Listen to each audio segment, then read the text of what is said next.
আমি একটা জিনিস বুঝি না যে মানুষ এতটা বোকা হয় কিভাবে।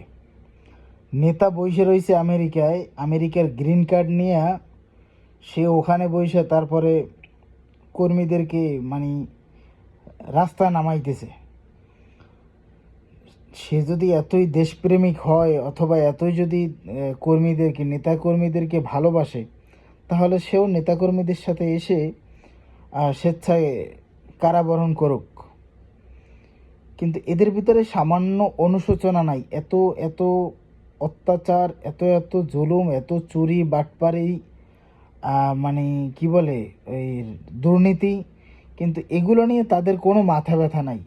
মাথা ব্যথা অবৈধ সরকার, ইউনূস সরকার। আরে তারা কি বৈধ ছিল? বৈধ ছিল না। তো আমার কথা হইলো এইটা ভাই, যারা বাংলাদেশে ওই ওই দলের ওই ব্ল্যাক লিস্ট দলের সাপোর্টার আছেন, আমি বলতে চাই যে ভাই, নেতার কথায় লাভ দিয়ে আপনি মাঠে নামবেন না। কেন নামবেন না? কারণ নেতা ওখানে বসে ঠিকই হালুয়া রুটি ঠিকভাবে খাইবে। সে ওখানে বিভিন্ন বিনোদন বারে, তারপরে বিভিন্ন জায়গায় সে ঘুরে বেড়াবে, তার মতো সে স্বাধীন লাইফ লিড করবে। বাকি আপনি বা আপনারা শুধু শুধু জেলে মানে জেলে পচবেন। ঠিক আছে, 14 শিখের ভিতরে আপনারা শুধু শুধু পচতে থাকবেন। তাহলে কি দরকার আছে? এমন নেতার কপালে পিছা মারেন, এমন নেতার কপালে ঝাড়ু মারেন।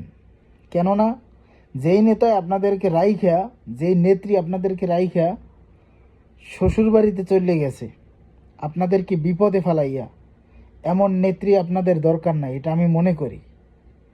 ঠিক আছে, সামান্য 2 পিস সিঙ্গারা আর এক ডোক মানে 1 কাপ পেপসির জন্য, কোকা কোলার জন্য এত বড় রিস্ক নিয়েন না।